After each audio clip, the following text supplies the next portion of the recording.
Hello and welcome back to Seaside Garage and the Saab 900 Turbo Commander. This project I started a couple of years back, like many of my projects. I think there is 14 videos before this one, so if this is the first time you see it, I would advise you to jump back in time and watch the entire playlist. There's a link up there somewhere. Anyway, in the previous video I stripped the interior to start assessing the rust in the interior, in the floor and so on, and that is where I'm going to continue. I want to uncover all the rusty parts that I find and see how bad it is. When that is fixed, I can get the interior back in and start to do all the rest of the stuff on the exterior. I want to repaint this car, for instance, but before doing that, there's a lot of rust that needs to be fixed. So just a small recap. This is a Saab 900 Turbo Commander 8 valve from 1985. It's a special edition from Switzerland, I think it is. The color scheme, the tires or the rims, and the logo Commander, of course, and the interior is special for this, and some other bits. And while on that subject, I have been trying to find the correct steering wheel for this for quite a while. According to my brochure on the actual Commander model, I thought it was supposed to be the same color as the seats, but apparently you could choose different kinds of steering wheels, and I actually got in contact with the old owner, and not the guy that I bought it from, but the guy who actually drove this car around in Denmark after it was imported to Denmark. He told me that before he sold it, he took off the steering wheel, and maybe he still had it lying around somewhere, so I asked him politely to please try and find that. He did find it, and I got the chance to buy it back to the car again, so it could be reunited with the with the car again. But it's not looking the way that I was expecting. But this is the steering wheel that this car had on it when it was imported to Denmark, and I'm pretty sure it's the steering wheel from when it was new. There was probably a selection of different kinds of steering wheels available for it, and this is one of the sporty ones. So it's gonna look awesome, but I'm not gonna put it in before I fixed up everything else and cleaned the interior, because it's going to be very nice. Another special thing about this, apart from the very hard rumor that the engine develops 195 horsepower or something like that, it doesn't, it's just 155 apparently. But the special thing is that it's a two-door saloon kind of Saab. Normally it's the coupe who got two-door set up. Normally this model is a four-door, so this is very rare, especially as a turbo model. And in my opinion, it looks really cool in this configuration. Granted that the coupe is a lot more usable with the big opening hatch in the rear and all that. But this is a proper cool car. And what I want is to clean up in here so I can take a look at all the rusty bits. I think what I have seen so far that looks to be the worst is this corner. The corner over there looks better. But there's also this rubber stuff on the floor that could hide a lot of stuff, so I will have to take a better look. And then there is the trunk floor, which is also pretty bad. You can probably see light back there, and that's because there's a lot of rust holes. So of course there's also a lot of work back there. And then there is the rest of the car. Anyway, I'm gonna get to work just cleaning this out.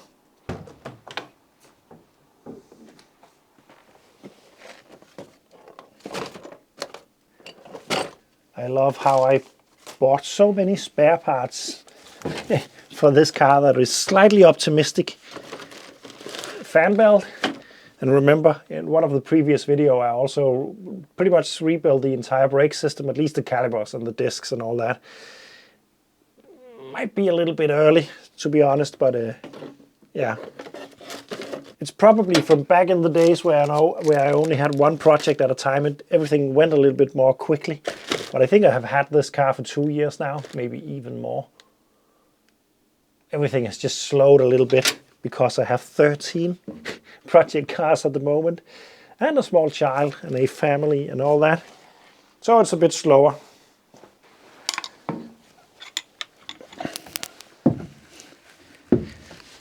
So it's areas like this that look scary, that I really need to investigate and find out how much is gone and how much can be saved.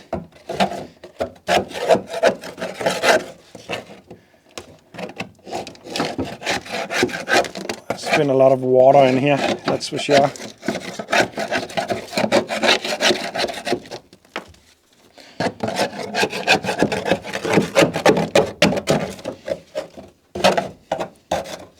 But if it's treatable, it's nice. And if it needs a couple of patches, it's all right. But if it's completely gone, it's not good.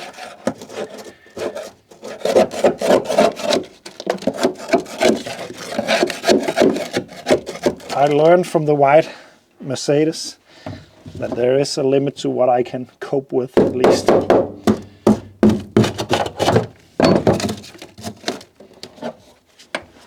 But I really would like to save this car because it's just so awesome and rare and deserves another life. Also because I have a strong connection with the Saab 900 Turbo. It was probably my first car that I really, maybe the second car that I was really proud to own. I had a Scirocco, and after that I got a Saab 900 Turbo Coupe, the 16 valve one from '89. I drove that through Europe together with 4 other grown-ups, so we were 5 in that car, and we drove through, I think, 3,000 kilometers in a week or something like that, through a lot of countries. I had it up to 175 on the German Autobahn, and it could go a lot faster than that, but it was pretty fast considering the amount of luggage in that car, and it was just such an awesome car. And I swapped it in the end. I didn't sell it, I swapped it for the Lancia A112 Abarth that I still own. So in a way it's still a part of my collection. A lot of this can be treated, and a lot of this needs to be cut out. There is a hole over here that needs to be fixed, but it's honestly not as bad as first. I don't know if you can see this, but I also have a hole up in the firewall area that I need to investigate further. But all in all, it's not looking that bad, to be honest. Well, it is looking bad, but it could be worse, I mean. All of this, I think, can be used still.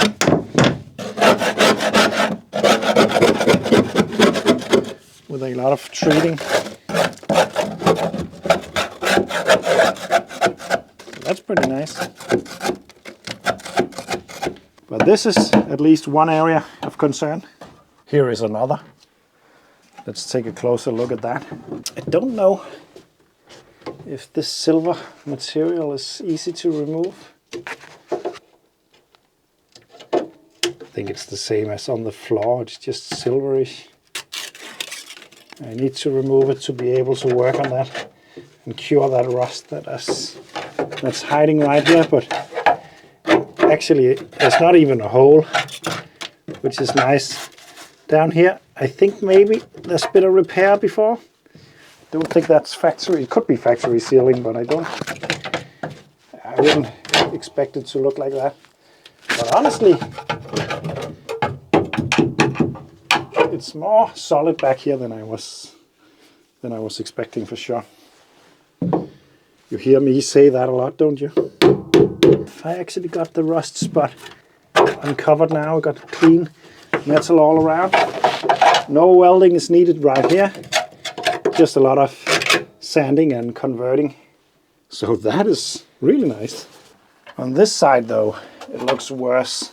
And I can see a hole right there, for instance.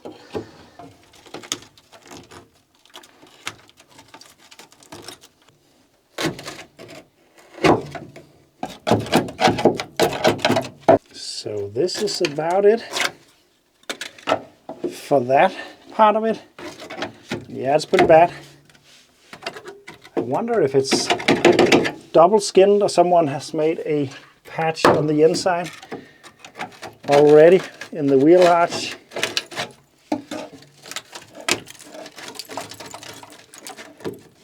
because there seems to be something in there.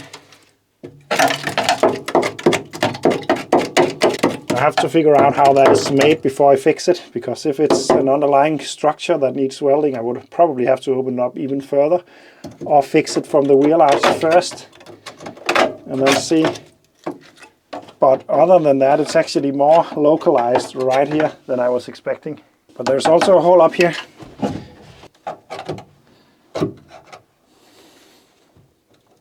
That's gotta be in the wheel well. So that is probably easier to fix from the outside.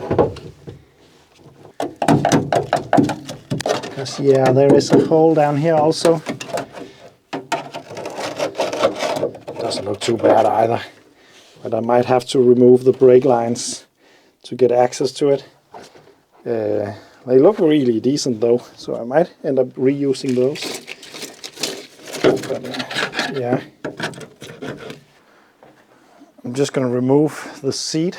It's just held in by one bolt at the moment because I just put it in so it was easier to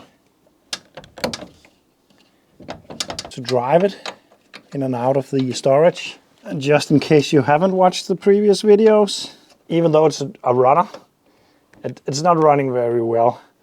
It's hard to start, it's not running very smooth. But there's potential. I think I can make this engine run decently. But I think I will have to remove the engine.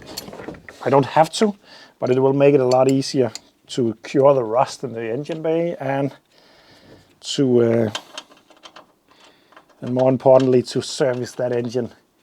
It's quite difficult to get to a lot of stuff. And it's possible to get to all of the stuff without removing the engine, but the amount of stuff that I have to access makes it probably a little bit easier to just remove it.